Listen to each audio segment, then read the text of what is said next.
اس عورت کا اپنا قبیلہ تھا جس کے آدمی تیروں، تلواروں اور برچھیوں وغیرہ سے مسلح تھے۔ ان میں مونہ کے سواروں کے خلاف لڑنے کی ہمت نہیں تھی۔ قلعے کی مالکن نے انہیں لڑنے کی اجازت بھی نہیں دی تھی۔ اس قلعے کو اپنی اطاعت میں لینا ضروری تھا، کیونکہ یہ کسی بھی موقع پر ایرانیوں کے کام آ سکتا تھا۔ مونہ نے ادھر ادھر دیکھا، وہ عورت اسے نظر نہ آئی۔ مونہ اندر چلا گیا۔ کچھ ملا میرے قلعے سے؟ عورت نے پوچھا۔ نہیں، مونہ نے جواب دیا، میرے لیے شک رفع کرنا ضروری تھا، اور اب یہ پوچھنا ضروری سمجھتا ہوں کہ میرے کسی سوار نے تمہارے کسی آدمی یا عورت کو یا میں نے تمہیں کوئی تکلیف تو نہیں دی؟ نہیں، عورت نے کہا، اور ذرا سوچ کر بولی، لیکن تم چلے جاؤ گے تو مجھے بہت تکلیف ہوگی۔ کیا تم ایرانیوں کا خطرہ محسوس کر رہی ہو؟ مونہ نے پوچھا۔ یا تمہارے دل میں مسلمانوں کا ڈر ہے؟ دونوں میں سے کسی کا بھی نہیں، عورت نے جواب دیا، مجھے تنہائی کا ڈر ہے۔ تم چلے جاؤ گے تو مجھے تنہائی کا احساس ہوگا، جو تمہارے آنے سے پہلے نہیں تھا۔ مونہ نے اسے سوالیہ نگاہوں سے دیکھا۔ تم اپنے فرض میں اتنے الجھے ہوئے ہو کہ تمہیں یہ احساس بھی نہیں کہ تم ایک جوان آدمی ہو، عورت نے کہا۔ فاتح سب سے پہلے مجھ جیسی عورت کو اپنا کھلونا بناتے ہیں۔ میں نے تم جیسا آدمی کبھی نہیں دیکھا، اب دیکھا ہے تو دل چاہتا ہے کہ دیکھتی ہی رہوں۔ کیا میں تمہیں اچھی نہیں لگی؟ مونہ نے اسے غور سے دیکھا، سر سے پاؤں تک، پھر پاؤں سے سر تک۔ اسے اپنے بھائی کی بات یاد آئی۔ خدا کی قسم، میں نے قلعے سر کرنے والوں کو ایک عورت کی تیکھی نظروں اور اداؤں سے سر ہوتے دیکھا ہے۔ کیا تم ہوش میں نہیں ہو؟ عورت نے پوچھا۔ میں شاید ضرورت سے زیادہ ہوش میں ہوں، مونہ نے کہا۔ تم مجھے اچھی لگی ہو یا نہیں، یہ بات کی بات ہے۔ اس وقت مجھے تمہارا قلعہ اچھا لگ رہا ہے۔ کیا میرا یہ تحفہ قبول کرو گے؟ عورت نے کہا۔ طاقت سے قلعہ سر کرنے کے بجائے مجھ سے یہ قلعہ محبت کے تحفے کے طور پر لے لو، تو کیا یہ اچھا نہیں رہے گا؟ محبت، مونہ نے زیر لب کہا، پھر سر جھٹک کر جیسے بیدار ہو گیا ہو کہنے لگا، محبت کا وقت نہیں۔ میں تمہارے ساتھ شادی کر سکتا ہوں اگر تم رضامند ہو تو پہلے اپنے سارے کے سارے قبیلے سمیت اسلام قبول کرو۔ میں نے قبول کیا، عورت نے کہا۔ میں اس مذہب پر جان بھی دے دوں گی جس کے تم پیروکار ہو۔ دو مورخوں طبری اور ابن رستہ نے اس خاتون کا ذکر تفصیل سے کیا ہے، لیکن دونوں کی تحریروں میں اس خاتون کا نام نہیں ملتا۔ شہنشاہ فارس اردشیر آگ بگولا ہوا جا رہا تھا۔ اسے ہرمز پر غصہ آ رہا تھا جس نے کمک مانگی تھی۔ کمک بھیجنے کے بعد اسے ابھی کوئی اطلاع نہیں ملی تھی کہ میدان جنگ کی صورتحال کیا ہے۔ وہ دربار میں بیٹھتا تو مجسم عتاب بنا ہوتا۔ محل میں وہ کہیں بھی ہوتا تو اس کیفیت میں ہوتا کہ بیٹھتے بیٹھتے اٹھ کھڑا ہوتا، تیز تیز ٹہلنے لگتا اور بلا وجہ کسی نہ کسی پر غصہ جھاڑنے لگتا۔ اس روز وہ باغ میں ٹہل رہا تھا جب اسے اطلاع ملی کہ قارن کا قاصد آیا ہے۔ بجائے اس کے کہ وہ قاصد کو بلاتا، وہ قاصد کی طرف تیزی سے چل پڑا۔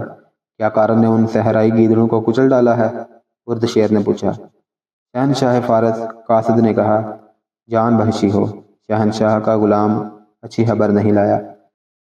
کیا قارن نے بھی کمک مانگی ہے؟ اردشیر نے پوچھا۔ نہیں شہنشاہ فارس، قاصد نے کہا، سالار ہرمز مسلمانوں کے ہاتھوں مارا گیا ہے۔ مارا گیا ہے؟ اردشیر نے حیرت سے کہا۔ کیا ہرمز کو بھی مارا جا سکتا ہے؟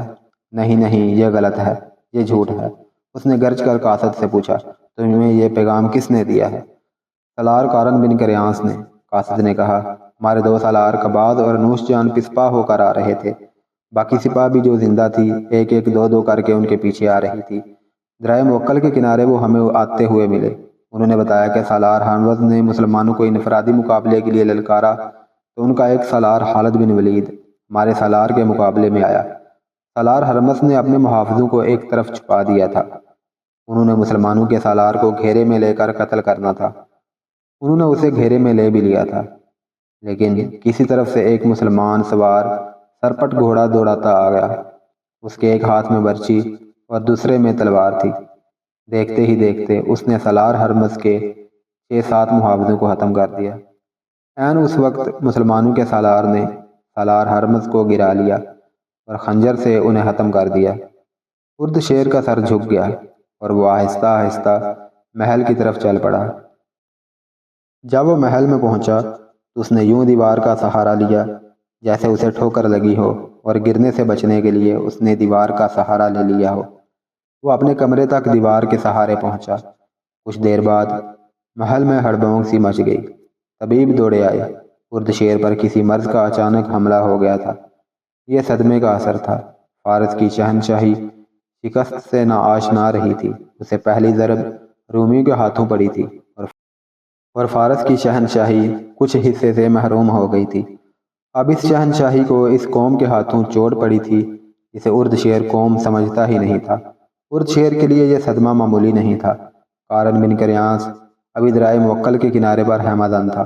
اس نے وہاں اتنے دن اس لیے قیام کیا تھا کہ ہرمز کی فوج کے بھاگے ہوئے کماندار اور سپاہی ابھی تک چلے آ رہے تھے۔ قارن انہیں اپنے لشکر میں شامل کرتا جا رہا تھا۔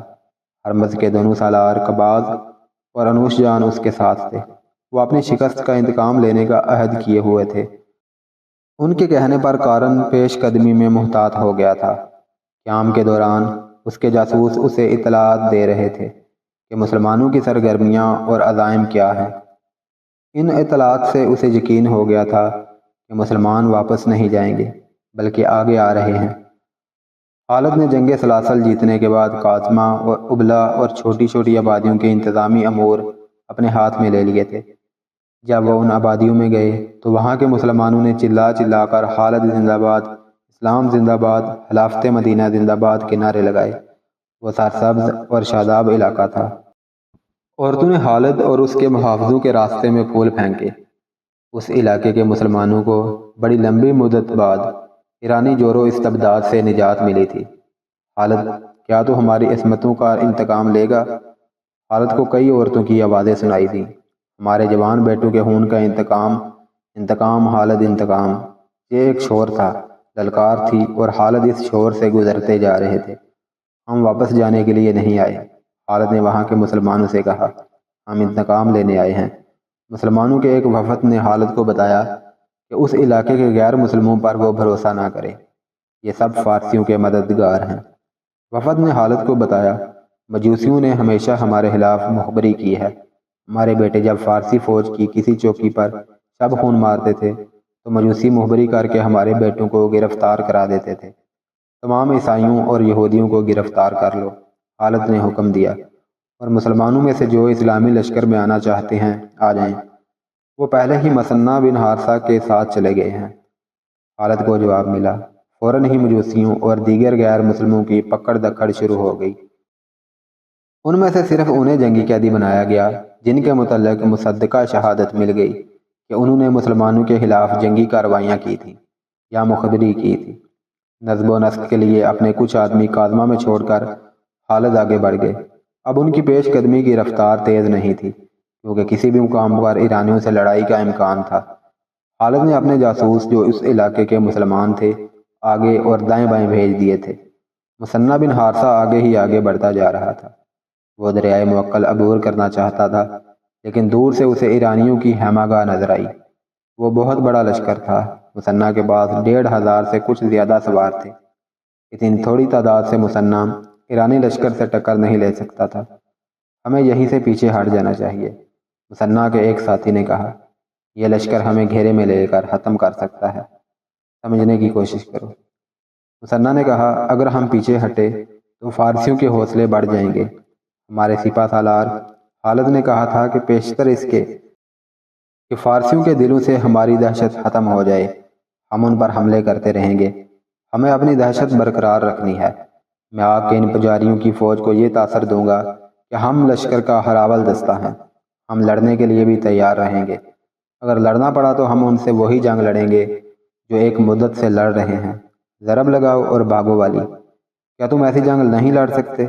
مثنہ نے ایک سوار کو بلایا اور اسے کہا، گھوڑے کو ایڑ لگاؤ۔ سپہ سالار خالد بن ولید قازمہ یا ابلا میں ہوں گے۔ انہیں بتاؤ کہ موکل کے کنارے فارس کا ایک لشکر پڑاؤ ڈالے ہوئے ہے۔ انہیں کہنا کہ میں اس لشکر کو آگے نہیں بڑھنے دوں گا اور آپ کا جلدی پہنچنا ضروری ہے۔ خالد پہلے ہی قازمہ سے چل پڑے تھے۔ انہیں گھوڑوں اور بار بردار اونٹوں کے لیے چارے اور لشکر کے لیے کھانے پینے کے سامان کی کمی نہیں تھی۔ اس علاقے کے مسلمانوں نے ہر چیز کا بندوبست کر دیا تھا۔ خالد کا راستہ کوئی اور تھا۔ وہ ابلا سے کچھ دور کھنڈروں کے قریب سے گزر رہے تھے۔ سامنے ایک گھوڑ سوار بڑی تیز رفتار سے آ رہا تھا۔ خالد نے اپنے 2 محافظوں سے کہا کہ وہ آگے جا کر دیکھیں یہ کون ہے۔ محافظوں نے گھوڑے کو ایڑ لگائی اور آنے والے سوار کو راستہ میں جا لیا۔ اس سوار نے گھوڑا روکا نہیں۔ دونوں محافظوں نے اپنے گھوڑے اس کے پہلوؤں پر کر لیے اور اس کے ساتھ آئے۔